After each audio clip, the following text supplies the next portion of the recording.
जयपुर में सीएम योगी ने भरी हुंकार, कहा पीएम मोदी ने करतारपुर साहिब कॉरिडोर खोला, पाकिस्तान इसमें बाधा था लेकिन मोदी जी ने इसे संभव कर दिखाया। करतारपुर साहिब में कॉरिडोर को मोदी जी ने खुलवा दिया। पाकिस्तान रोड़ा था, कांग्रेस रोड़ा बन रही थी, लेकिन मोदी जी ने वो सब कर दिखा दिया। आतंकवादियों पर सीएम योगी की दो टूक, कहा नया भारत बोलता नहीं है, घुसकर मारता भी है। दुश्मन को इतना भय हो गया है कि वह इससे डर जाता है, क्योंकि इसे मालूम है ये नया भारत है और नया भारत बोलता नहीं है, घुस करके मारता भी है। मुजफ्फरनगर में आरएलडी प्रमुख जयंत चौधरी ने की रैली, बीजेपी उम्मीदवार संजीव बालियान के लिए रैली की। बीआरएस नेता के कविता से शनिवार को जेल में सीबीआई ने की पूछताछ। के कविता से 100 करोड़ की रिश्वत से जुड़े सवाल किए। सीबीआई ने कविता के लिखित बयान भी दर्ज किए। राउस एवेन्यू कोर्ट ने के कविता की फिर न्यायिक हिरासत बढ़ाई, 23 अप्रैल तक न्यायिक हिरासत बढ़ी। टीएमसी नेता सागरिका घोष और आप मंत्री सौरभ भारद्वाज को पुलिस स्टेशन में प्रवेश करने की अनुमति नहीं, अंदर टीएमसी नेताओं से मिलने की अनुमति नहीं दी गई। टीएमसी सांसदों के धरने पर डीसीपी का बयान, कहा राजनीति के लिए न हो थाने का इस्तेमाल।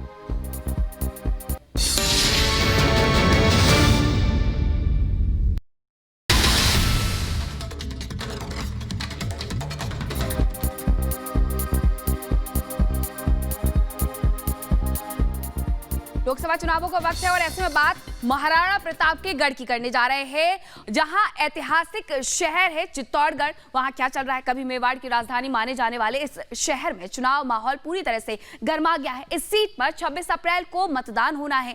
पहाड़ियों की तलहटी में बसा ये इलाका अब बीजेपी और जनसंघ का गढ़ बन गया है। 1952 की अगर बात करें तो पहली बार हुए आम चुनावों में ही जनसंघ उम्मीदवार ने यहां से जीत हासिल की थी, लेकिन अब राजस्थान बीजेपी के प्रदेश अध्यक्ष सीपी जोशी हैट्रिक लगाने के लिए मैदान में उतरे हैं। तो दूसरी तरफ कांग्रेस प्रत्याशी है उदयलाल आंजना जीत का दावा भी कर रहे हैं। चित्तौड़गढ़ की इस सीट पर जनता क्या कह रही है, सबसे ज्यादा ये जरूरी है और आपको दिखाते हैं ग्राउंड जीरो से जनता की वो नजरिया जो वो कह रहे हैं।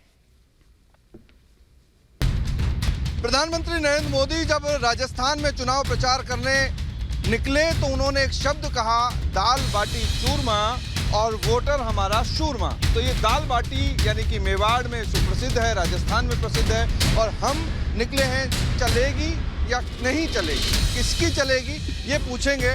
तो आंटी यहाँ पे हैं, ढाबा चला रही हैं। आंटी ये बताइए किसकी चलेगी, बीजेपी की चलेगी कि कांग्रेस की? बीजेपी की चलेगी। सीपी जोशी जी की चलेगी? नहीं, मोदी जी की। मोदी जी की चलेगी।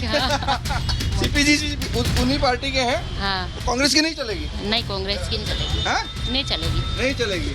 अरे बाबूजी देखो कहाँ लेकर के बैठे हैं बाटी। तो ये बताइए बाटी लेकर के आप बैठे, किसकी चलेगी? बीजेपी की? हम वोट देंगे उसी की तो चलेगी ना। मतलब आपकी चलेगी?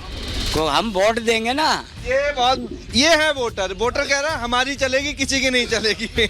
और यहाँ पे देखो यूथ है, क्या नाम है? हरीश, ये बताओ किसकी चलेगी, बीजेपी की चलेगी कांग्रेस की चलेगी? बीजेपी की चलेगी। हैं? राहुल गांधी की नहीं चलेगी? नहीं चलेगी। तो चित्तौड़गढ़ सीट पर कह रहे हैं कि बीजेपी की चलेगी, लेकिन बात करूंगा, आपका क्या नाम? विपिन नाहर। तो ये बताइए कि किस दरभंगा में किसकी चलेगी और किसकी नहीं चलेगी ये जानने के लिए हम बस में पहुंचे हैं। लोग हमारे साथ हैं। भाई साहब किसकी चलेगी दरभंगा में? बीजेपी। भाई साहब किसकी चलेगी? बीजेपी की चलेगी। बीजेपी क्यों चलेगी? वो तो नहीं मालूम, लेकिन बीजेपी चले। आप लोग बताएंगे किसकी चलेगी भाई साहब दरभंगा में? बताइए। बीजेपी। क्यों सारे सुविधा दे रहे हैं, सनातन धर्म को लेकर चल रहा है। आप बताइए भैया, मुस्कुरा रहे हैं, किसकी चलेगी और नहीं चलेगी? बीजेपी की चलेगी। इंडिया गठबंधन की नहीं चलेगी, कांग्रेस की? हाँ, नहीं क्यों नहीं चलेगी? बीजेपी अच्छा काम करती है। आप बताएंगे भैया किसकी चलेगी? बीजेपी। क्यों चलेगी बीजेपी की? जो बीजेपी ने करके दिया है कांग्रेस कभी सोच भी नहीं सकती थी उस बारे में। यहाँ गोपाल जी ठाकुर ने काम किया। हम तो जब से समझने लगे हैं राजनीति को, तब से हम जानते हैं कि बीजेपी जब से आई है सत्ता में बहुत सारे काम हुए हैं। रोड देख लीजिए, नल जल देख लीजिए। तो हम बता रहे हैं चलेगी या नहीं चलेगा। बात अरुणाचल की करते हैं। अरुणाचल के नामसे से राजनाथ सिंह ये बताया जा रहा है चूंकि चुनाव प्रचार भी किया गया है और भाषण भी इस वक्त दिया जा रहा है, इस पर तो हमारी नजर बनी हुई है। लेकिन बात अब हम कर लेते हैं दरभंगा की, जहां पर पिछले 2 चुनावों में बीजेपी ने यहां से जीत हासिल की है। इस सीट पर आरजेडी भी मजबूत स्थिति में है। कांटे की टक्कर मानी जा रही है इस सीट पर, किसकी चलेगी आइए आपको दिखाते हैं खास रिपोर्ट में। दरभंगा में किसकी चलेगी और किसकी नहीं चलेगी ये जानने के लिए हम बस में पहुंचे हैं। लोग हमारे साथ हैं। भाई साहब किसकी चलेगी दरभंगा में? बीजेपी। बीजेपी। भाई साहब किसकी चलेगी? बीजेपी की चलेगी। बीजेपी क्यों चलेगी? वो तो नहीं मालूम, लेकिन बीजेपी चले। आप लोग बताएंगे किसकी चलेगी भाई साहब दरभंगा में? बताइए। बीजेपी। क्यों सारे सुविधा दे रहा है, सनातन धर्म को लेकर चल रहा है। आप बताइए भैया, मुस्कुरा रहे हैं। किसकी चलेगी और नहीं चलेगी? बीजेपी की चलेगी। इंडिया गठबंधन की नहीं चलेगी, कांग्रेस की? हाँ, नहीं क्यों नहीं चलेगी? बीजेपी अच्छा काम करती है। आप बताएंगे भैया किसकी चलेगी? बीजेपी। क्यों चलेगी बीजेपी की? जो बीजेपी ने करके दिया है कांग्रेस कभी सोच भी नहीं सकती थी उस बारे में। यहाँ गोपाल जी ठाकुर ने काम किया। हम तो जब से समझने लगे हैं राजनीति को तब से हम जानते हैं कि बीजेपी जब से आई है सत्ता में बहुत सारे काम हुए हैं। रोड देख लीजिए, नल जल देख लीजिए, बिजली देख लीजिए। दरभंगा में तो दरभंगा केजरी चलेगी। बीजेपी चलेगी या आरजेडी चलेगी? आरजेडी नहीं चलेगी, बीजेपी चलेगी। आप बता दीजिए, आपके दिल की बात बताइए, जो मन में है वही बता दीजिए। आप बताइए। बीजेपी की चलेगी। बीजेपी की क्यों चलेगी? काम कर रही है बीजेपी? बीजेपी बहुत बढ़िया काम चल रही है, इसके लिए तो बहुत बहुत धन्यवाद। आप बताइए भैया किसकी चलेगी? इस बार ललित यादव आएगा। ललित यादव आएंगे। काम ही नहीं किया यहाँ गोपाल जी ठाकुर। गोपाल जी काम नहीं किए हैं, मतलब चलेगी आरजेडी की लमसम। आप बताइए भैया। मैं क्या बोलूँ, किसकी चलेगी ये बता दीजिए। आरजेडी की चलेगा। आरजेडी की चलेगी। तो देखिए लोग यहाँ अपनी अलग अलग प्रतिक्रियाएं दे रहे हैं। किसकी चलेगी भाई साहब? Only BJP. Only BJP. क्यों? सपोर्टर क्यों काम कर रहे हैं। आप बताइए। आरजेडी का चलेगा। आरजेडी की चलेगी। ललित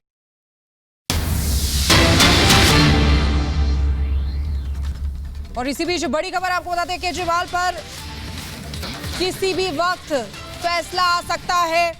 इंतजार है कि आखिर क्या फैसला आएगा। 3 अप्रैल को ही हाईकोर्ट ने फैसला सुरक्षित रख लिया था। केजरीवाल ने गिरफ्तारी को चुनौती दी है याचिका पर। अब दिल्ली हाईकोर्ट फैसला सुनाएगा। समय लगातार बदल रहा है। 3:15 का टाइम था, लेकिन अब लगभग 3:40 होने जा रहे हैं। किसी भी वक्त फैसला आ सकता है अरविंद केजरीवाल के ऊपर। तो 21 तारीख को गिरफ्तार किया गया था, 21 मार्च को अरविंद केजरीवाल को। उसके बाद 1 तारीख तक ईडी कस्टडी में रहे। इसके बाद न्यायिक हिरासत में भेज दिया गया है। न्यायिक हिरासत में इस वक्त अरविंद केजरीवाल है, लेकिन इस बीच सभी की निगाहें दिल्ली हाईकोर्ट पर है कि दिल्ली हाईकोर्ट इस मामले को लेकर, चूंकि गिरफ्तारी को जिस तरह से असंवैधानिक बताया गया, गलत बताया गया, ईडी के एक्शन को गलत बताया गया है, उस याचिका में जिसमें बार बार ये दलील दी गई थी कि चुनावों के मद्देनजर ये सब कुछ हुआ है। लेकिन इस बीच आपको बता दें, जज ने फैसला सुनाना शुरू कर दिया है। बड़ी खबर इस वक्त आपको बता दें, अरविंद केजरीवाल की याचिका पर जज ने अपना फैसला सुनाना शुरू कर दिया है, पढ़ना शुरू कर दिया है। जस्टिस स्वर्णकांता शर्मा ने फैसला सुनाना शुरू कर दिया है। बड़ी खबर इस वक्त आपको बता रहे हैं कि फैसला सुनाना जज ने शुरू कर दिया है। अब देखना यह है कि जो ये फैसला है इसमें आखिरकार निकल कर क्या आता है। ये बड़ी खबर इस वक्त आपको बता दें,